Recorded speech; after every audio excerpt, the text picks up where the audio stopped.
Kitchen के काफ़ी सारे काम ऐसे होते हैं ना जो लगते हैं बहुत छोटे से, लेकिन उसमें लग जाता है बहुत सारा समय और पता है थकान भी ना अलग से हो जाती है। जैसे कि घी बनाना, कोई भी डो लगाना, चाहे वो नान हो, पूड़ी हो, पराठा, मोमो या फिर कोई भी बैटर बनाना, जैसे केक का बैटर हो गया, कोई पकौड़े का बैटर हो गया, या फिर आपको कोई क्रीम विस्क करनी है। इन सब में टाइम लगता है। तो एक काम कर सकते हैं, अगर आप भी चाहते हैं कि आप अपने काम को जल्दी से फिनिश कर लें और बहुत ही आसानी से कुछ ही मिनट में, तो आप भी सगारो के सुप्रीम स्टैंड मिक्सर को यूज करके ना अपने काम को जल्दी निपटा सकते हो। तो ये स्टैंड मिक्सर आता है 1500 वॉट के साथ और इसमें 100% प्योर जो है ना वो कॉपर की मोटर लगी हुई है, जिससे हमारा जो भी काम है ना वो बहुत ही अच्छी तरीके से और आसानी से हो जाता है। इस अगारो सुप्रीम स्टैंड मिक्सर की जो बॉडी है वो डाई कास्ट एल्यूमिनियम की बनी हुई है, जिसमें क्या होना, इसमें जंग लगने का खतरा ना रहे। और ये आती है 2 साल की वारंटी के साथ। इसमें दिए हुए हैं 6 स्पीड लेवल और साथ में आपको एक फंक्शन दिया हुआ है, वो है पल्स फंक्शन।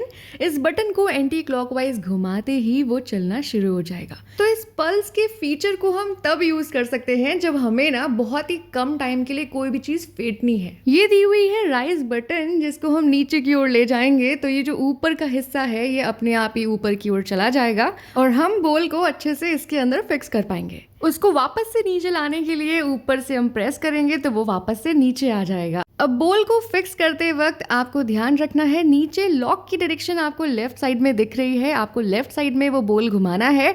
और अगर आपको अनलॉक करना है, बोल निकालना है, तो आपको राइट साइड घुमाना है, तो आपका जो बोल है वो इजिली अंदर फिट हो जाएगा और निकल भी जाएगा। इस अगारो के सुप्रीम स्टैंड मिक्सर के साथ आपको मिल जाता है एक 6.2 लीटर का काफ़ी बड़ा स्टेनलेस स्टील बोल, जो कि बहुत ज़्यादा गहरा है। अगर आप हैं एक होम बेकर और आपको लार्ज क्वांटिटी पे बनाना पड़ता है तो ये बेस्ट रहेगा, क्योंकि इसमें काफ़ी सारा एक बार में बनकर तैयार हो जाएगा। इसके साथ हमें मिल जाता है एक स्प्लैश गार्ड। जब भी हम कभी डो लगाते हैं तो डो जब भी लग रहा होता है तो आटा कभी कभार बाहर आता है, तो इसी कारण से ना हम ये जो स्प्लैश गार्ड है ये ऊपर की तरफ हम अच्छे से फिक्स कर देते हैं, जिसमें आटा जो है ना वो बाहर ना आए और किचन साफ की साफ बनी रहे। इस स्टैंड मिक्सर के साथ आपको मिल जाते हैं 3 अटैचमेंट्स, जिसमें से ये है एक डो हुक, जिससे हम डो बनाकर तैयार करते हैं बहुत अलग अलग टाइप के।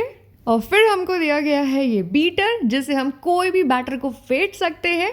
और उसके बाद हमें यहाँ पे दिया गया है विस्कर, जिसमें हम बटर है या फिर कोई भी क्रीम है उसे विस्क कर सकते हैं। तो चलो अब इन सबको लगा के ट्राई किया जाए। तो सबसे पहले मैं यहाँ यूज कर रही हूँ डो हुक और बनाते हैं एक बढ़िया सा पिज्जा का डो पिज्जा के साथ। तो सबसे पहले मैंने यहाँ पे 1 कप लिया है गुनगुना दूध और गुनगुने दूध के अंदर हम डाल देंगे 1 टेबलस्पून चीनी और 1 टेबलस्पून के करीब यहाँ पे मैंने ईस्ट डाली है और 10 मिनट्स के लिए इसे एक्टिवेट होने रख देंगे। तब तक मैंने बोल में यहाँ पे लिया है 1.5 कप के करीब मैदा, 1/4 कप के करीब मिल्क पाउडर, थोड़ा सा नमक लिया है और तब तक हमारा 10 मिनट में काफ़ी अच्छा ये मिक्सचर बनकर तैयार हो गया था, वो डाल दिया है।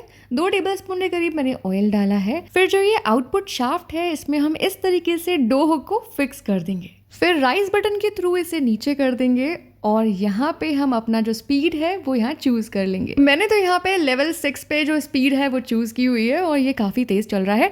अब यहाँ पे आता है कि अगर आटा बाहर आ रहा है तो हम यहाँ पे जो स्प्लैश गार्ड है उसे इस तरीके से फिक्स करेंगे मशीन पे, बोल को भी सेट कर देंगे और इस मशीन को फिर राइस बटन से नीचे की ओर ले आएंगे और आपका जो आटा है या फिर कुछ भी आप विस्क कर रहे हो वो बाहर नहीं आएगा।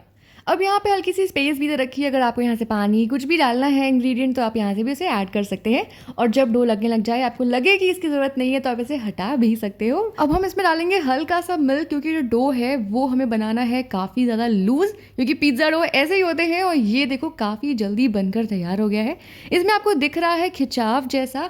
अब हम यहाँ थोड़ा सा ऑयल डालेंगे, जिसमें क्या होना ये अच्छी तरीके से पूरा डो की फॉर्म में निकल आए। तो मतलब पूरा मिलजुला के कह सकते हैं कि 4 मिनट में आपका जो ये डो है ना ये बहुत ही अच्छे तरीके से बनकर निकल आएगा। आप देख पा रहे हो कितना बढ़िया पिज्ज़ा जो डो है हमारा वो बनकर तैयार है। आप इसे एक स्पैचुला से निकाल सकते हो और इसमें आप देख रहे हो कितना ज़्यादा अच्छी तरीके से ग्लूटेन फॉर्म हुआ है। अब हम इसको रख देंगे 2 घंटे के लिए फर्मेंट होने के लिए। इसके ऊपर हल्का सा ऑयल लगाकर, जिसमें ये ड्राई सा ना हो जाए।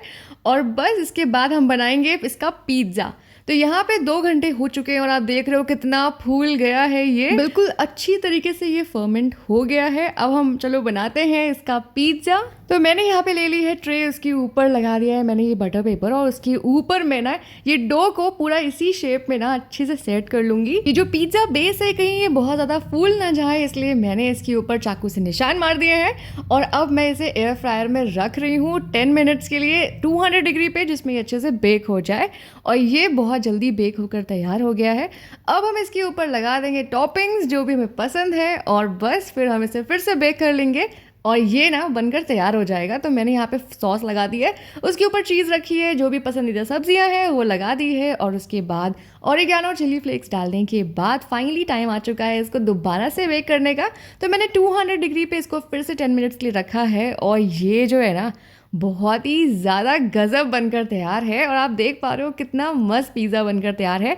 अब इसे कट कर लेते हैं और ठंडा होने से पहले इसका चीज़ पुल का आनंद तो ले ही लेते हैं। तो बिना मेहनत किए इतना टेस्टी पिज़्ज़ा खाने का ना मज़ा ही अलग है। चलो अब बीटर ट्राई करते हैं कि ये बीटर से हम क्या मैजिकल चीज़ बना सकते हैं। तो मेरे दिमाग में आया चलो केक बनाया जाए।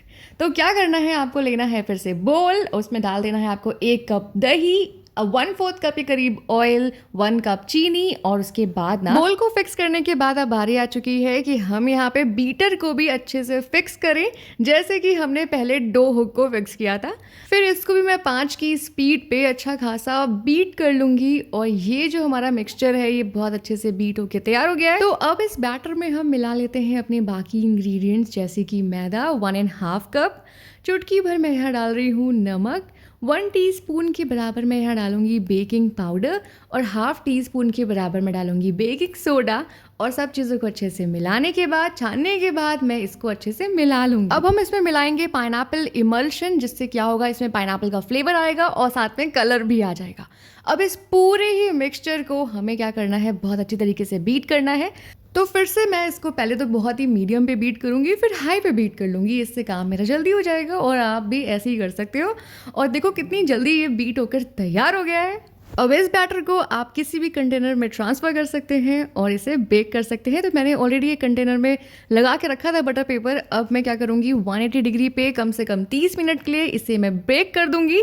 मैं यहाँ पे एयर फ्रायर में बेक कर रही हूँ और ये पता है यार 30 मिनट बाद काफ़ी अच्छा बन के निकला। आप देख पा रहे हो कितना बढ़िया दिख रहा है। अब मैं आपको इसे कट करके दिखाती हूँ, जिसमें आप जान पाओ कि अंदर तक ये बहुत अच्छे से पक चुका है और इसमें जालियाँ पड़ चुकी हैं, जैसा कि मैं हमेशा चाहती हूँ बनाना। तो फाइनली हमारा जो केक है वो बहुत अच्छी तरीके से बनकर तैयार हो गया है, बहुत ही कम समय में और बिना मेहनत किए। तो यहाँ पे जो तीसरा हमारा अटैचमेंट है वो है विस्कर। तो देखते हैं कि ये कैसा विस्क करके देता है हमें। तो मैंने यहाँ पे ले ली है विपिंग क्रीम और हमें इसे क्या करना है, बढ़िया तरीके से विप करके देखना है। तो मैंने एक बोल में, जो इसका बोल दिया हुआ है उसी में ही ना पहले क्रीम अच्छे से डाल दी है। इस बोल को हम स्टैंड मिक्सर में अच्छे तरीके से फिक्स कर देंगे और राइस बटन की हेल्प से हम इसको उठा देंगे। और अब हम यहाँ पे बारी आती है अटैचमेंट को फिक्स करने की। तो यहाँ पे जो अटैचमेंट है वो हमने इस तरीके से फिक्स की है, जैसे हमने बाकी 2 अटैचमेंट को फिक्स किया था पहले, और उसके बाद राइस बटन को नीचे करके हमने इसको नीचे कर दिया है।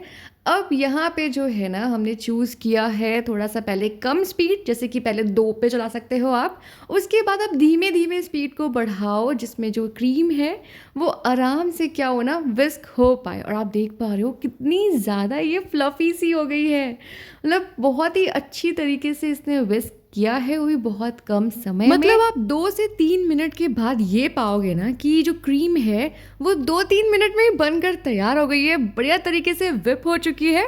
और ये इसकी पहचान है कि ये गिर नहीं रही है क्रीम, इसका मतलब परफेक्टली विप हो गई है।